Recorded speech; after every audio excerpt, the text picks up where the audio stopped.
first time I heard of anything social media was Facebook. And I have to admit, it was in the financial industry. And I was like, seriously, you're on Facebook? Get back to your desk. I have to admit, they're about 10 years younger. It's like, get back to your desk, do your financial analysis and, pay attention to your work. What are you doing on this little, screen? And you should be working. But then I got assigned to do the social media for the company. And I thought, you're not serious. A financial company in Los Angeles and you want to be on social media. So, and I think you probably read this in some of my responses on the discussion that we recently had, Mastermind.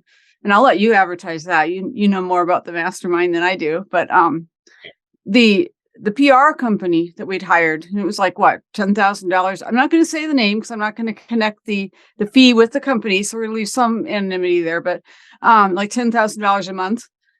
They were next door. So I was able to at least, walk over there, take a break from all the it's really stressful. You probably know Wall Street, the whole thing, even if it is Los Angeles, it's still the Wall Street attitude. But went next door and I learned basically, I shouldn't say everything because there's always something to learn about social media. But I was able to go over there for like an hour at a time, sit down, and they're like, Deb, you've got to get this company on LinkedIn.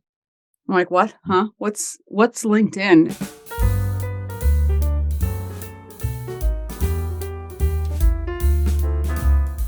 I'm Sean Hessinger, and this is Small Biz in 15, the show where we bring you small business news and tips to make your small business better. Today, Deborah E., media expert extraordinaire at Social Web Cafe, discusses what you don't know about social media marketing. So, Deborah, I have a small business. I'm not using social media at all. How do you even use social media to market a small business? I was going to say, if someone came to me and said that, my easy answer would be get on Twitter and just start tweeting. As far as your question on where do I start, for me personally, I just jumped in. As soon as they said, here's a list of, the places that you need to learn, I just went home and I started, if I didn't know what it was, which is pretty easy, Twitter.com, Facebook.com, add a .com to a lot of them. Of course, now there's countless places as far as, could qualify as social media. But I started getting the company online in social media, started, getting the brand out there, getting the logo out there, wrote up and that's the thing is you got to be prepared with your little bio.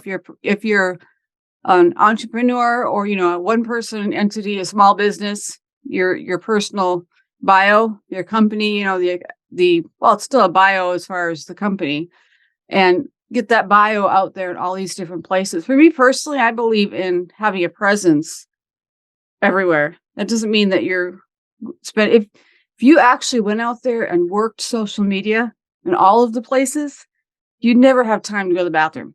I mean, I tried that and I have several websites and several brands. No, it's not. I don't think it's possible, at least not to do it well. So, pick your favorites, and that's a future question, but I think you just have to jump in really, truly, and maybe spend some time figuring out which one works for you, but research it, watch what other people are doing, and don't spend too much time watching and waiting. Just jump in both feet and start doing it. I think Twitter is one of the easier ones to get a feel for interacting with people if you don't know what you're doing. But after that, try some of the others like LinkedIn, Facebook, some of the others. There's not going to be a straight answer to this, but I'll ask it anyway because it'll probably provoke some conversation on the subject. What is the best social media channel for small business? Or is there one, or does it depend on your business? Or does it depend on your style, maybe? I think it's the last two. I think it depends on your business, your niche. Where's your audience hanging out? That would be my question. Because you really want to go to where your audience is.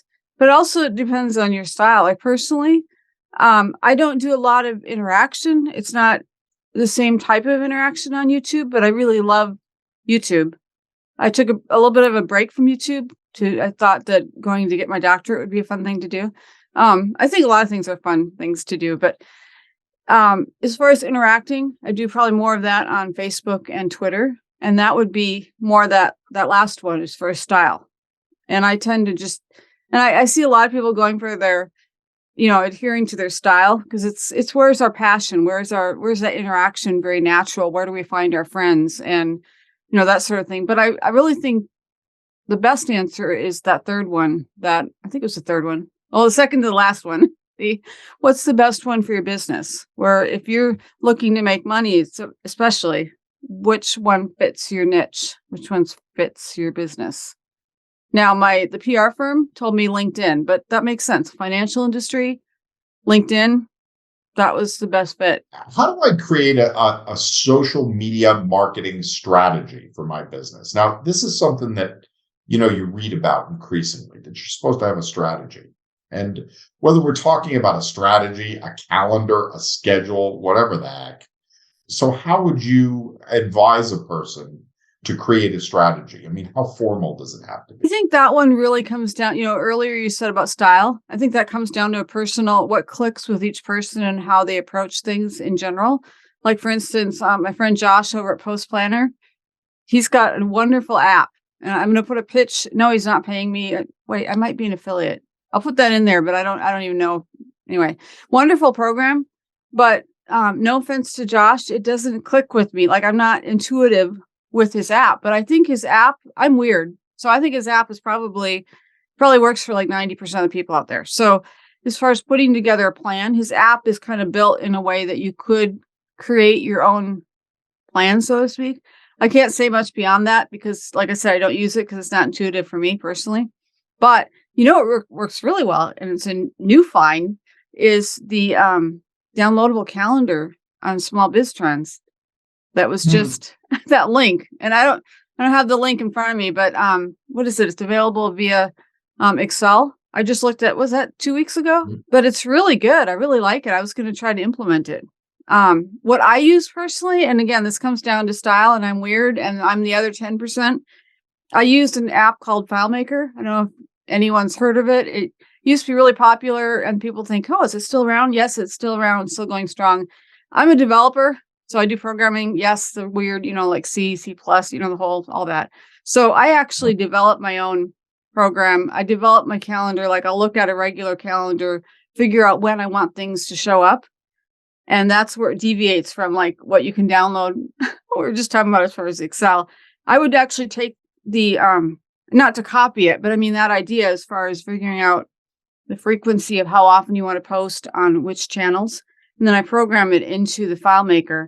So it will pop up and I'll make it ask me questions. And then it's like, oh, what do you want to do here? And then I'll have it feed into the different channels, and then it'll spit out and it'll say, okay, Deb, post this here, post this. And then I have it print out reports. So if I'm doing it for a client, I actually have the report that I can send the client. Okay, like I said, I'm weird. I do everything programmatically. That's what I do. Do I recommend it to other people? No, because explaining how to do it would probably have me pulling my hair out. So instead, go visit the site and download that Excel spreadsheet. Is really a great way to start. There's some other people, just to be fair, I've seen some other downloadable similar like spreadsheets, things like that. That's a great place to start if you can even start with like free templates like that and kind of morph it into something that works for you. How do you build a community on social media? Because that's what's going to create engagement and hopefully bring in customers, and people are coming again and again. How do you do that? What advice would you give to people to do that? The advice is be engaged, be relational and be engaged. I had a lot of fun doing that for Ann Smarty. Going way back, I had to beg her to start a Twitter chat. And she's like, Twitter? Why would I want to do that? And I'm like, no, you really want to start a Twitter chat. And this was back when she was my blog guest. For a glorified year, I was her community manager. And I loved it because it was a matter of getting up every day and interacting with the My Blog Guest community. And it was, choose your social media channels. Because again, you can't be everywhere all the time. I was one person, but that was back when Google Plus was around. That was a great platform to interact. So we had our groups, everything. Google Plus, we had a Facebook group. And that one we did a monthly, we did a weekly hangout, and then we did a monthly, like kind of a wrap-up hangout. I did a podcast for her. I would check in with people. So I was always like, checking, hey, do you want to be on the podcast? Similar to what we see now, everyone has a podcast. Everyone, there's a lot, but it was newer back then in 2013. So that was really something. And it's like, oh, wow, I can be on your podcast. Now it's like, oh, I have a podcast kind of thing. But back then it was just, it was newness at that point. And there's still aspects where people can create that innovative edge. So, maybe that's a third item, find that innovative edge, but then stay engaged. Okay. Fourth item. I'm just making this up. I didn't prepare this ahead of time, but consistency. So be engaged, relational, innovative edge, and consistency. And maybe if a fifth, be committed to those four things. You got to really, you can't just say, you can't do what I did and decide you're going to go for a doctorate for 3 years and say, oh, sayonara, I'm going to, I'll come back in 3 years and then we'll see if we can just refresh all this. I'm redoing it and I'm kind of coming back to what I was doing in 2013. Wow, that was 10 years ago now. Well, anyway, coming back to it, unfortunately, I can just apply a similar formula and say what works, what doesn't work. And I don't mind redoing that, relaunching, if you will. But I don't recommend doing what I do. I do it for the fun of it, as far as reinventing myself or whatever. No, stay committed. If this is something you want to build a community, stay committed. How much does it cost to market on social media? We know that the platforms themselves, at least at some level, a lot of them are free, but you have to spend time or you have to spend money for somebody to spend time. Maybe I've lived too long in LA, but I think you should probably budget, if you can, for like $500 as kind of your play money, if you will.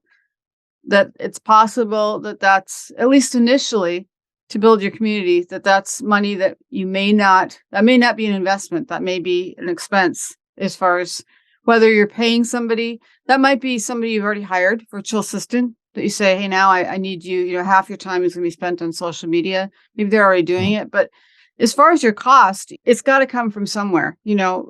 For me personally, if I see something that's a repetitive task, I'm going to program it, but it's taking time for me to program it. So nothing comes for free. Like you said already, it's going to be your time, your effort, or your money. It's hard to judge as far as the cost of services or the cost of VA or the cost of things online.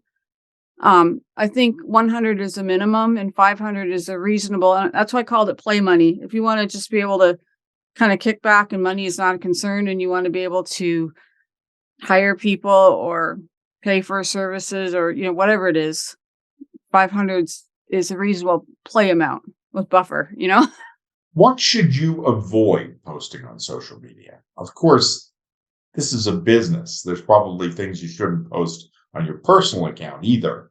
But from a business standpoint, I mean, what kinds of things, because people say be entertaining, be funny, be whatever, what kind of things do you need to avoid posting? I think, again, it depends on what your brand is. If you're Howard Stern, the answer to that's different. So I think the answer to that one is first define your brand and what your brand will handle, but avoid kind of the obvious. Don't bully, don't pick any people groups, don't, anything like that would be bring offense to anyone. I think that's kind of the easy answer, and which is similar, I think, to personal too. If you don't want someone coming after you and saying that you offended me, blah, blah, blah, don't do that in your brand. Well, that's it for another episode of Small Biz in 15. Thanks again to Deborah E. Please like and subscribe if you enjoyed the show, and please leave a comment and let us know what topics you'd like to see covered in future programs. For more small business news and tips, join us at smallbiztrends.com.